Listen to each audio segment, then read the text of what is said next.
This is Charter Local Edition. I'm Brad Pomerance in San Luis Obispo today. We're joined by that city's vice mayor. His name is John Ashbaugh. And I want to talk about your beautiful city. The world knows it's beautiful. There was an author that went on the Oprah Winfrey show maybe 5-6 years ago, and he had declared that San Luis Obispo was the happiest city in North America. For good reason. For good reason. But there are pluses and minuses to that statement. Yes. One of the minuses, it's a small one, but it is, we saw an uptick in homelessness. A lot of folks started coming to San Luis Obispo seeking, a good life in the wake of that episode. Well, let's make it clear, too, when we counted homeless, and we have gone through three counts now, 2011, 2013, and just last January. Right. When we first made that count, we discovered about 70% of our homeless population became homeless in San Luis Obispo. So really the vast majority of people they're not transients, they don't just come here because we're the happiest city in North America. They had some very unhappy circumstances that forced them into homelessness. They were evicted, they lost their job, domestic violence. Did we see some folks coming in? Oh, some, yeah. Right. But I want to emphasize that the homeless population we have is largely of our own friends and neighbors, family members. Which is important to recognize. Absolutely, yeah. Because it's easy to look at the homeless person as other. Yes. Just passing through, right? A When vagrant. yet, that story may have been a bit mythic. I think it's important to remember, even if they did just come here, they're a human being. And we were just talking about Pope Francis and the kind of approach we need to take toward our fellow human beings. And it's interesting, Pope Francis had a choice to dine with either the luminaries of Washington, D.C., or go, I think it was to a homeless shelter. He went to a homeless shelter in downtown District of Columbia and was there with them, talking to them, eating with them. But I would think that if Pope Francis read the recent homeless report out of the city of San Luis Obispo, county of San Luis Obispo, he'd smile a bit. We all are smiling. As of now, just hot off the presses, we have a point in time count report for January. And the problem is actually still there, very much there, but it's getting better. We're improving. A lot of the tools that we've been applying to this problem are beginning to bear fruit. And I want to talk about the general homeless population, and then I want to drill down, if I may, and ask you about the veteran homeless population. Let's talk about the general homeless population. In the last 2 years in San Luis Obispo County, the homeless count shows there are 31% fewer homeless on the streets than in 2013. About 2,200 down to about 1,500. That's a very significant drop in 2 years. It's really a good news report, but we are still not out of the woods by any means. I won't be happy until that count is down to virtually none. So why do you believe, though, that in these 2 years we did see a 31% drop? I mean, any drop, but a double-digit drop? Well, I'm going to give a little credit to people like yourself, Brad, who help us to focus on this issue. Well, you're kind. Talk about it. We're learning about it. We're still learning. I hope we'll always be learning about it. But the problem has evolved a great deal too. We've learned, for example, 40% of the homeless are mentally ill, too. An even higher percentage of our homeless veterans and we'll talk about that. Are have mental disorders, which in many cases are related to their military experience or who knows. It's Let me ask you, if I may, about another statistic as we drill down. So what we learned in this recent count is that first-time homelessness was down over the last 2 years. So presumably that's good news.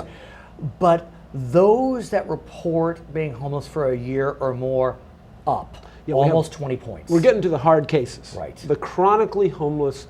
And there's a specific definition that we'll use nationwide for chronically homeless people. And those folks are the hardest ones to house because many of them at this point tell us that they prefer living on the streets. Now we know that it's not really true. And once they get into housing and once we supply the supportive services to them, which case managers are working with them. We get behavioral health people on. We get drug and alcohol counseling. We get the employment, supportive employment for them. Very often they can turn their lives around and reintegrate into the community. But have you had success with those service-resistant folks? Very, very, very more success than we probably expected.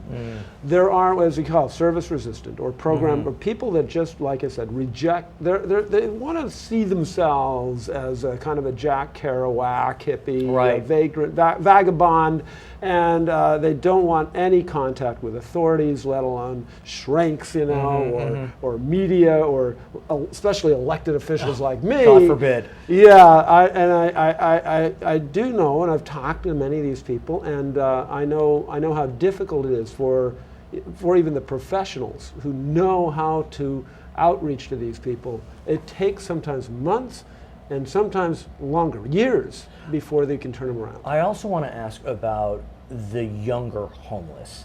Yeah. And I don't mean children. No. I mean young adults. Unaccompanied, what we call transitional age, from 18 to 21, to 18 to 24. And this is the first time we've had a count. Yep.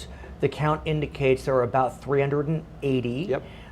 Obviously, we don't have a sense if that's up or down because it's the first time. To me, that's 380 too many. Oh, yeah. But it's not a criticism. It's just a comment on the state of these young individuals. And a lot of times with these guys, it's a matter of they are self-styled. Right. Well, like I said, they're living in the creeks, or they're going from city to city. They've got their own network. Right. They're actually very media savvy. A lot of them. They're using social media. They're finding out where is the next gig. Some of those folks, to be honest, I have a difficult time finding a lot of sympathy for them, and a lot of them are youthful offenders, and we've got, they got a sheet, they got a criminal record, but they are at some point, and maybe it's when they're in their 30s, they're going to make a decision. It's time I clean myself up, and we have to be patient. We never give up on people. That's the point I'm making. I want to talk about another segment of our population, one that we really don't want to give up upon, and those are our veterans. Absolutely. What we do know, based upon this report, is our veterans are suffering from mental illness at a higher rate than the general homeless population. 59% report mental illness, 35% report addiction disorders.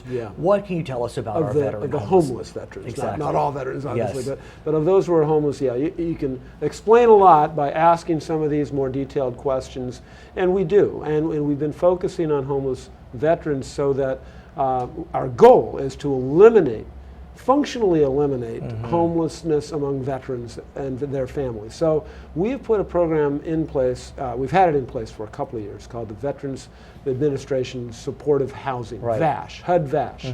And through that program, over the last 2 years, we've housed 70 homeless veterans. So that alone is responsible for about a little over half of the reduction in the count. I would be remiss if I didn't mention that homeless veteran numbers are down even more than the general population, 45%. Right. That's a big number, down to only 130 homeless vets. And those guys, people, some women, we're going to get them into supportive housing to the maximum extent we can. We have what we call rapid rehousing programs. So when we especially note and keep separate data files on our homeless veterans, we have specialized people that work with them. They can relate to their experience directly, because most of them have. Will you come back and talk more about this issue? I want to continue the conversation. Oh yeah, anytime. Of course. His name is John Ashbaugh. He is the Vice Mayor of the city of San Luis Obispo, where we are today. My name is Brad Pomerance, and this is Charter Local Edition.